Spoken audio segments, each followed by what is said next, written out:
Try Audible and get your first free audiobook by clicking the link in the description below. Thou Art the Man by Edgar Allan Poe, read by Abraham Romney. I will now play the Oedipus to the Rattleborough enigma. I will expound to you, as I alone can, the secret of the enginery that effected the Rattleborough miracle, the one, the true, the admitted, the undisputed, the indisputable miracle which put a definite end to infidelity among the Rattleburghers, and converted to the orthodoxy of the grandames all the carnal-minded who had ventured to be skeptical before. This event, which I should be very sorry to discuss in a tone of unsuitable levity, occurred in the summer of 18 Mr. Barnabas Shuttleworthy, one of the wealthiest and most respectable citizens of the borough, had been missing for several days under circumstances which gave rise to suspicion of foul play. Mr. Shuttleworthy had set out from Rattleborough very early one Saturday morning on horseback, with the avowed intention of proceeding to the city of about 15 miles distant, and of returning the night of the same day.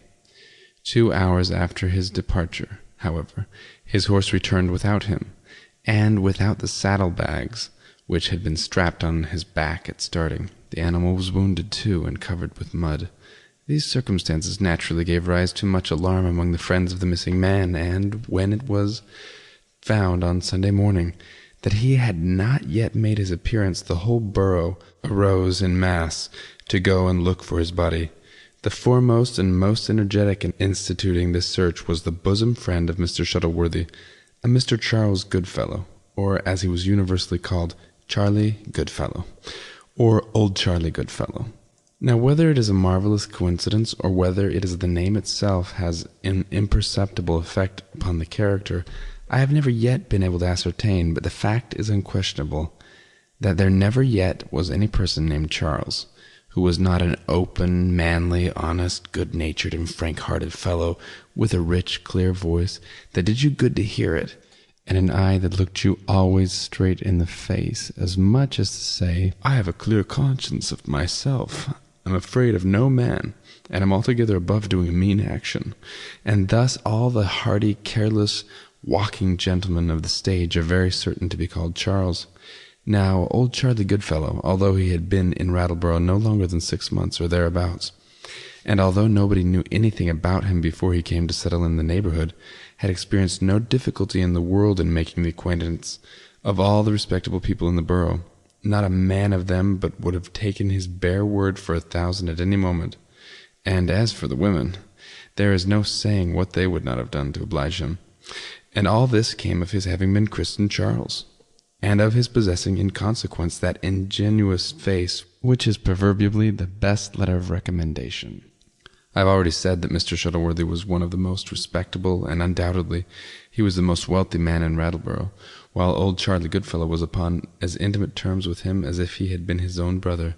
The two old gentlemen were next-door neighbors, and although Mr. Shuttleworthy seldom, if ever, visited old Charlie, and never was known to take a meal in his house, still this did not prevent the two friends from being exceedingly intimate, as I have just observed, for old Charlie never let a day pass without stepping in 3 or 4 times to see how his neighbor came on, and very often he would stay to breakfast or tea, and almost always to dinner, and then the amount of wine that was made way with by the two cronies at a sitting, it would really be a difficult thing to ascertain.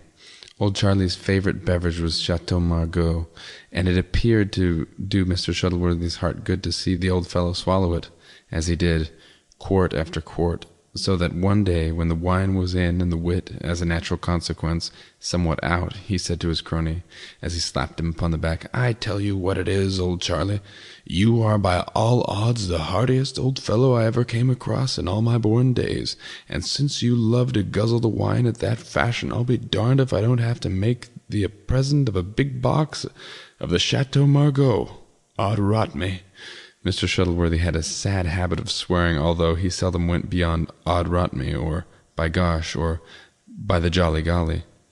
"Od rot me," says he, "if I don't send an order to town this very afternoon for a double box of the best that can be got, and I'll make you a present of it, I will. You needn't say a word now, I will, I tell ye, and there's an end of it. so look out for it. It will come to hand some of these fine days precisely when ye are looking for it the least." I mentioned this little bit of liberality on the part of Mr. Shuttleworthy just by way of showing you how very intimate an understanding existed between the two friends. Well, on the Sunday morning in question, when it came to be fairly understood that Mr. Shuttleworthy had met with foul play, I never saw anyone so profoundly affected as old Charlie Goodfellow. When he first heard that the horse had come home without his master and without his master's saddlebags, and all bloody from a pistol shot that had gone clean through and through the poor animal's chest without quite killing him, when he heard all this, he turned as pale as if the missing man had been his own dear brother or father, and shivered and shook all over as if he had had a fit of the ague. At first he was too much overpowered with grief to be able to do anything at all, or to decide upon any plan of action, so that for a long time he endeavored to dissuade Mr. Shuttleworthy's other friends from making a stir about the matter, thinking it best to wait a while, say, for a week or two, or a month or two, to see if something wouldn't turn up, or if Mr. Shuttleworthy wouldn't come in the natural way, and explain his reasons for sending his horse on before. I dare say you have often observed this disposition to temporize or to procrastinate in people who are laboring under any very poignant sorrow. Their powers of mind seem to be rendered torpid, so that they have a horror of anything like action, and like nothing in the world so well as to lie quietly in bed and nurse their grief, as the old ladies express it. That is to say, ruminate over their trouble. The people of Rattleborough had, indeed, so high an opinion of the wisdom and discretion of old Charlie, that the greater part of them felt disposed to agree with him, and not make a stir in the business until something should turn up, as the honest old gentleman worded it, and I believe that, after all, this would have been the general determination, but for the very suspicious interference of Mr. Shuttleworthy's nephew, a young man of very dissipated habits, and otherwise of rather bad character. This nephew, whose name was Pennyfeather, would listen to nothing like reason in the matter of lying quiet, but insisted upon making immediate search for the corpse of the murdered man. This was the expression he employed, and Mr. Goodfellow acutely remarked at the time that it was a singular expression, to say no more. This remark of old Charlie's, too, had great effect upon the crowd, and one of the party was heard to ask very impressively how it happened that young Mr. Pennyfeather was so intimately cognizant of all the circumstances connected with his wealthy uncle's disappearance, as to feel authorized to assert distinctly and unequivocally that his uncle was a murdered man. Hereupon some little squibbling and bickering occurred among various members of the crowd, and especially between old Charlie and Mr. Pennyfeather, although this latter occurrence was indeed by no means a novelty, for little goodwill had subsisted between the two parties for the last 3 or 4 months, and matters had even gone so far that Mr. Pennyfeather had actually knocked down his uncle's friend for some alleged excess of liberty that the latter had taken in the uncle's house, of which the nephew was an inmate. Upon this occasion, old Charlie is said to have behaved with exemplary moderation and Christian charity.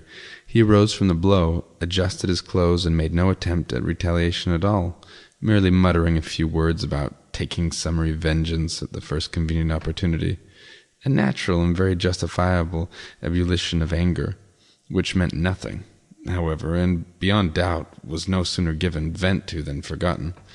However these matters may be, which have no reference to the point now at issue, it is quite certain that the people of Rattleborough, principally through the persuasion of Mr. Pennyfeather, came at length to the determination of dispersing over the adjacent country in search of the missing Mr. Shuttleworthy. I say they came to this determination in the first instance. After it had been fully resolved that a search should be made, it was considered almost a matter of course that the seekers should disperse, that is to say, distribute themselves in parties, for the more thorough examination of the region round about.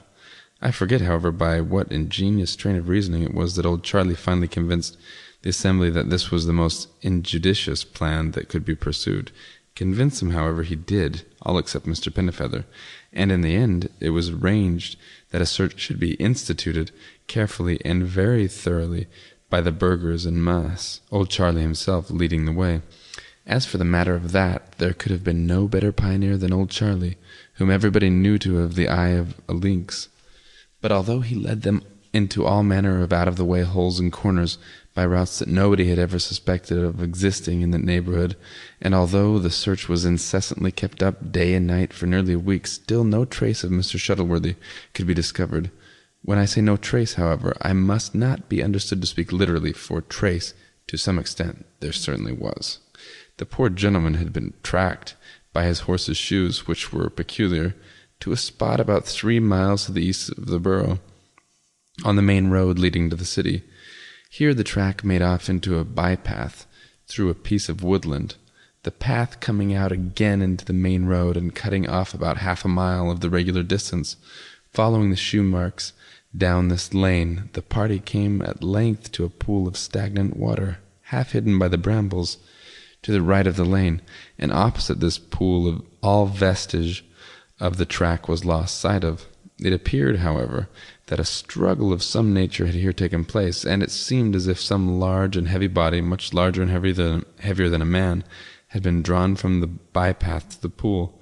This latter was carefully dragged twice, but nothing was found, and the party were upon the point of going away in despair of coming to any result, when Providence suggested to Mr. Goodfellow the expediency of draining the water off altogether. This project was received with cheers and many high compliments to old Charlie upon his sagacity and consideration, as many of the burghers had brought spades with them, supposing that they might possibly be called upon to disinter a corpse. The drain was easily and speedily effected, and no sooner was the bottom visible than, right in the middle of the mud that remained, was discovered a black silk velvet waistcoat, which nearly everyone present immediately recognized as the property of Mr. Pennifeather. This waistcoat was much torn and stained with blood, and there were several persons among the party who had a distinct remembrance of its having been worn by its owner on the very morning of Mr. Shuttleworthy's departure for the city, while there were others again ready to testify upon oath, if required, that Mr. P. did not wear the garment in question at any period during the remainder of that memorable day, nor could any one be found to say that he had seen it upon Mr. P.'s person at any period at all subsequent to Mr. Shuttleworthy's disappearance. Matters now wore a very serious aspect for Mr. Pennifeather, and it was observed as an indubitable confirmation of the suspicions which were excited against him, that he grew exceedingly pale, and when asked what he had to say for himself, was utterly incapable of saying a word. Hereupon the few friends his riotous mode of living had left him deserted him at once to a man, and were even more clamorous than his ancient and avowed enemies for his instantaneous arrest. But, on the other hand, the magnanimity of Mr. Goodfellow shone forth with only the more brilliant lustre through contrast. He made a warm and intensely eloquent defence of Mr. Pennifeather, in which he alluded more than once to his own sincere forgiveness of that wild young gentleman, the heir of the worthy Mr. Shuttleworthy, for the insult which he, the young gentleman, had, no doubt, in the heat of passion, thought proper to put upon him, Mr. Goodfellow. He forgave him for it, he said, from the very bottom of his heart, and for himself, Mr. Goodfellow, so far from pushing the suspicious circumstances to extremity which he was sorry to say really had arisen against Mr. Pennifeather, he, Mr. Goodfellow, would make every exertion in his power, would employ all the little eloquence in his possession to soften down, as much as he could conscientiously do so, the worst features of this really exceedingly perplexing piece of business. Mr. Goodfellow went on for some half-hour longer in this train, very much to the credit both of his head and of his heart. But your warm-hearted people are seldom apposite in their observations. They run into all sorts of blunders, contretemps and malapropisms, in the hot-headedness of their zeal to serve a friend, thus, often with the kindest intentions in the world, doing infinitely more to prejudice his cause than to advance it. So, in the present instance, it turned out with the eloquence of old Charlie, for although he labored earnestly in behalf of the suspected, yet it so happened, somehow or other, that every syllable he uttered, of which the direct but unwitting tendency was not to exalt the speaker in the good opinion of his audience, had the effect of deepening the suspicion already attached to the individual whose cause he pled, and of arousing against him the fury of the mob.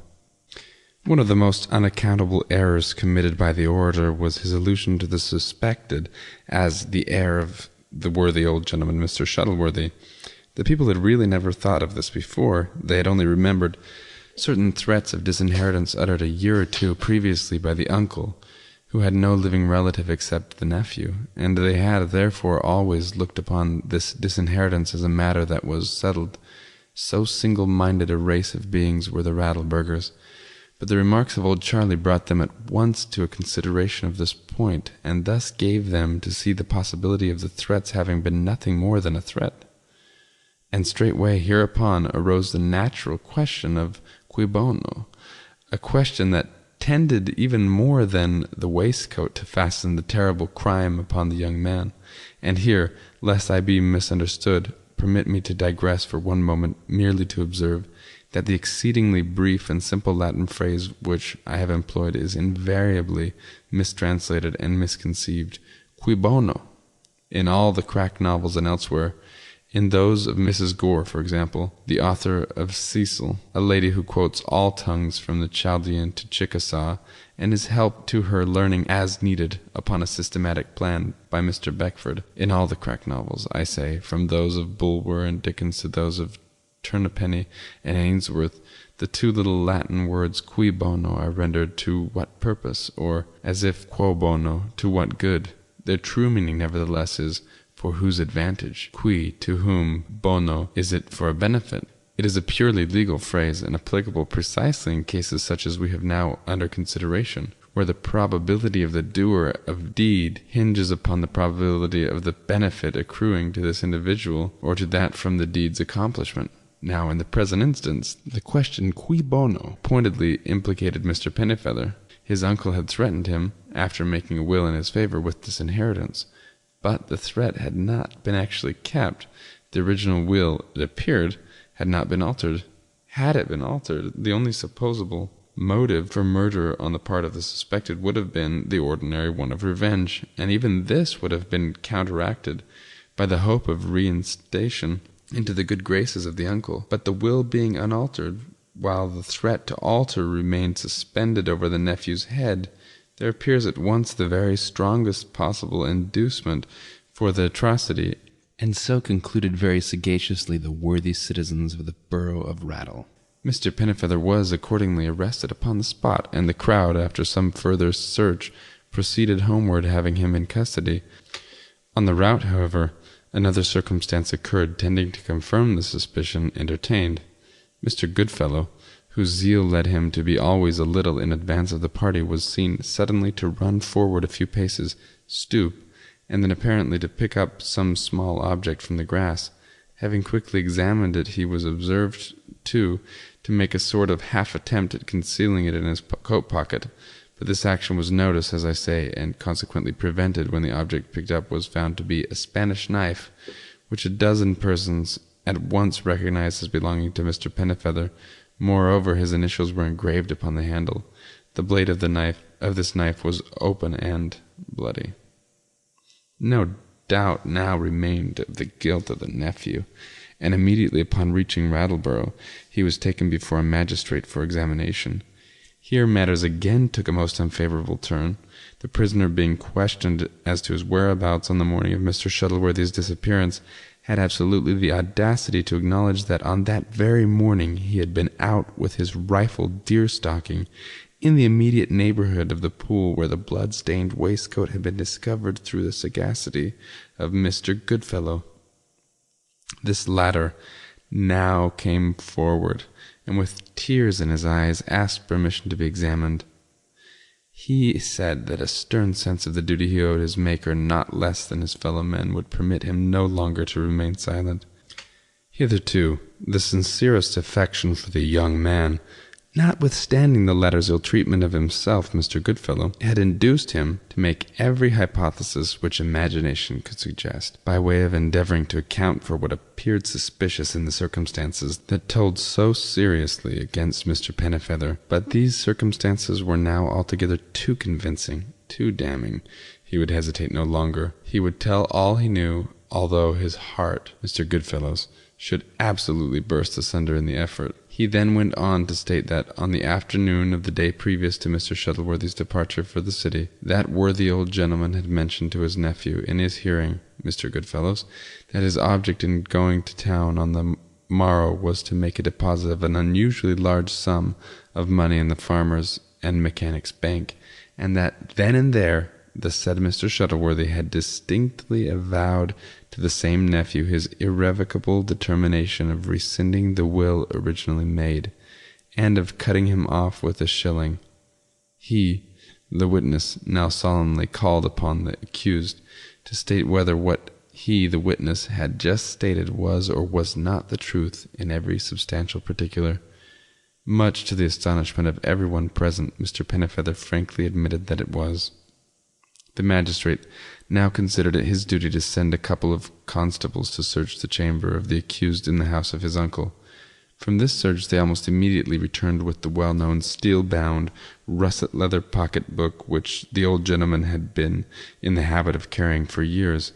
Its valuable contents, however, had been abstracted, and the magistrate in vain endeavored to extort from the prisoner the use which had been made of them, or the place of their concealment. Indeed, he obstinately denied all knowledge of the matter. The constables also discovered between the bed and sacking of the unhappy man a shirt and neck-handkerchief, both marked with the initials of his name, and both hideously besmeared with the blood of the victim. At this juncture it was announced that the horse of the murdered man had just expired in the stable from the effects of the wound he had received, and it was proposed by Mr. Goodfellow that a post-mortem examination of the beast should be immediately made, with a view, if possible, of discovering the ball.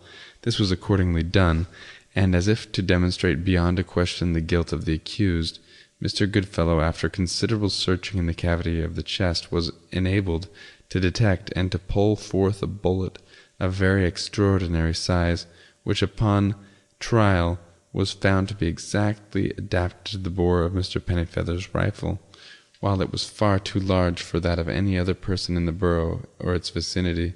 To render the matter even surer yet, however, this bullet was discovered to have a flaw or seam at right angles to the usual suture, and upon examination this seam corresponded precisely with an accidental ridge or elevation in a pair of molds acknowledged by the accused himself to be his own property. Upon the finding of this bullet, the examining magistrate refused to listen to any further testimony, and immediately committed the prisoner for trial, declining resolutely to take any bail in the case, although against this severity Mr. Goodfellow very warmly remonstrated, and offered to become surety in whatever amount might be required. This generosity on the part of old Charlie was only in accordance with the whole tenor of his amiable and chivalrous conduct during the entire period of his sojourn in the borough of Rattle. In the present instance, the worthy man was so entirely carried away by the excessive warmth of his sympathy that he seemed to have quite forgotten, when he offered to go bail for his young friend, that he himself, Mr. Goodfellow, did not possess a single dollar's worth of property upon the face of the earth. The result of the committal may be readily foreseen. Mr. Pennifeather, amid the loud execrations of all Rattleborough, was brought to trial at the next criminal sessions, when the chain of circumstantial evidence, strengthened as it was by some additional damning facts, which Mr. Goodfellow's sensitive conscientiousness forbade him to withhold from the court, was considered so unbroken and so thoroughly conclusive that the jury, without leaving their seats, returned an immediate verdict of guilty of murder in the first degree. Soon afterwards the unhappy wretch received sentence of death, and was remanded to the county jail to await the inexorable vengeance of the law. In the meantime, the noble behavior of old Charlie Goodfellow had doubly endeared him to the honest citizens of the borough. He became 10 times a greater favorite than ever, and as a natural result of the hospitality with which he was treated, he relaxed, as it were, perforce, the extremely parsimonious habits which his poverty had hitherto impelled him to observe, and very frequently had little reunions at his own house, when wit and jollity reigned supreme, dampened a little, of course, by the occasional remembrance of the untoward and melancholy fate which impended over the nephew of the late lamented bosom friend of the generous host. One fine day, this magnanimous old gentleman was agreeably surprised at the receipt of the following letter. Charles Goodfellow, Esquire.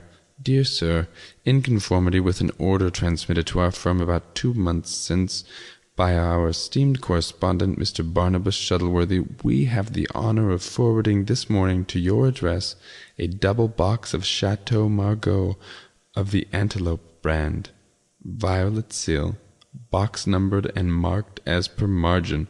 We remain, sir, your most obedient servants, Hogs, Frogs, Boggs, and Company.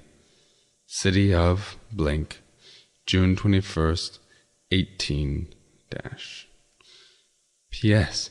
The box will reach you by wagon on the day after your receipt of this letter. Our respects to Mr. Shuttleworthy, H.F.B. and Company. Charles Goodfellow, Esquire, Rattleborough, from H.F.B. and Company.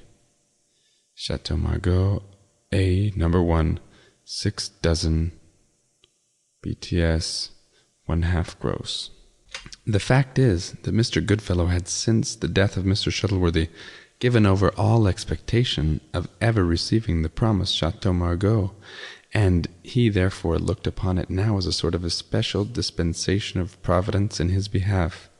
He was highly delighted, of course, and in the exuberance of his joy invited a large party of friends to a petit souper on the morrow, for the purpose of broaching the good old Mr. Shuttleworthy's present.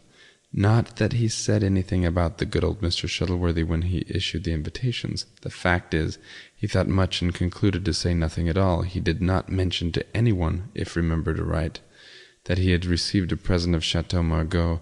He merely asked his friends to come and help him drink some of a remarkably fine quality and rich flavor that he had ordered up from the city a couple of months ago, and of which he would be in the receipt upon the morrow. I have often puzzled myself to imagine why it was that old Charlie came to the conclusion to say nothing about having received the wine from his old friend, but I could never precisely understand his reason for the silence, although he had some excellent and very magnanimous reason, no doubt.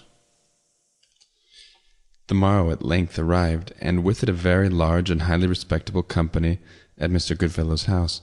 Indeed, half the borough was there, I myself among the number. But much to the vexation of the host, the Chateau Margaux did not arrive until a late hour, and when the sumptuous supper supplied by old Charlie had been done very ample justice by the guests. It came at length, however. A monstrously big box of it there was, too, and as the whole party were in excessively good humour, it was decided nemcon that it should be lifted upon the table and its contents disembowelled forthwith. No sooner said than done. I lent a helping hand, and in a trice we had the box upon the table, in the midst of all the bottles and glasses, not a few of which were demolished in the scuffle. Old Charlie, who was pretty much intoxicated and excessively red in the face, now took a seat, with an air of mock dignity, at the head of the board, and thumped furiously upon it with a decanter, calling the company to keep order during the ceremony of disinterring the treasure. After some vociferation, quiet was at length fully restored, and as very often happens in similar cases, a profound and remarkable silence ensued.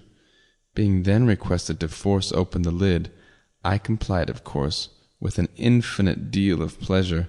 I inserted a chisel, and giving it a few slight taps with a hammer, the top of the box flew suddenly off, and at the same instant there sprang up into a sitting position, directly facing the host, the bruised, bloody, and nearly putrid corpse of the murdered Mr. Shuttleworthy himself. It gazed for a few moments fixedly and sorrowfully, with its decaying and lacklustre eyes, full into the countenance of Mr. Goodfellow, uttered slowly but clearly and impressively the words, "Thou art the man," and then, falling over the side of the chest as if thoroughly satisfied, stretched out its limbs quiveringly upon the table. The scene that ensued is altogether beyond description. The rush of the doors and windows was terrific, and many of the most robust men in the room fainted outright through sheer horror. But after the first wild shrieking burst of affright, all eyes were directed to Mr. Goodfellow. If I live 1,000 years, I can never forget the more than mortal agony which was depicted in that ghastly face of his, so lately rubicund with triumph and wine. For several minutes he sat rigidly as a statue of marble, his eyes seeming, in the intense vacancy of their gaze, to be turned inward and absorbed in the contemplation of his own miserable, murderous soul. At length their expression appeared to flash suddenly out into the external world, and with a quick leap he sprang from his chair, and falling heavily with his head and shoulders upon the table, and in contact with the corpse, poured out rapidly and vehemently a detailed confession of the hideous crime for which Mr. Pennyfeather was then imprisoned and doomed to die. What he recounted was in substance this. He followed his victim to the vicinity of the pool, there shot his horse with a pistol, dispatched its rider with the butt end, possessed himself of the pocket-book, and, supposing the horse dead, dragged it with great labor to the brambles by the pool. Upon his own beast he slung the corpse of Mr. Shuttleworthy, and thus bore it to a secure place of concealment a long distance off through the woods. The waistcoat, the knife, the pocket-book, and bullet had been placed by himself where found, with the view of avenging himself upon Mr. Pennyfeather. He had also contrived the discovery of the stained handkerchief and shirt. Toward the end of the blood-chilling recital, the words of the guilty wretch faltered and grew hollow. When the record was finally exhausted, he arose, staggering backward from the table, and fell, dead. The means by which this happily timed confession was extorted, although efficient, were simple indeed. Mr. Goodfellow's excess of frankness had disgusted me, and excited my suspicions from the first. I was present when Mr. Pennyfeather had struck him, and the fiendish expression which then arose upon his countenance, although momentary, assured me that his threat of vengeance would, if possible, be rigidly fulfilled. I was thus prepared to view the manoeuvring of old Charlie in a very different light from that in which it was regarded by the good citizens of Rattleborough. I saw at once that all the criminating discoveries arose, either directly or indirectly, from himself. But the fact which clearly opened my eyes to the true state of the case was the affair of the bullet, found by Mr. G. in the carcass of the horse. I had not forgotten, although the Rattleburghers had, that there was a hole where the ball had entered the horse, and another where it went out. If it were found in the animal, then, after having made its exit, I saw clearly that it must have been deposited by the person who found it. The bloody shirt and handkerchief confirmed the idea suggested by the bullet, for the blood on examination proved to be capital claret and no more. When I came to think of these things, and also of the late increase of liberality and expenditure on the part of Mr. Goodfellow, I entertained a suspicion, which was none the less strong because I kept it altogether to myself. In the meantime, I instituted a rigorous private search for the corpse of Mr. Shuttleworthy, and for good reason, searched in quarters as divergent as possible from those to which Mr. Goodfellow conducted his party.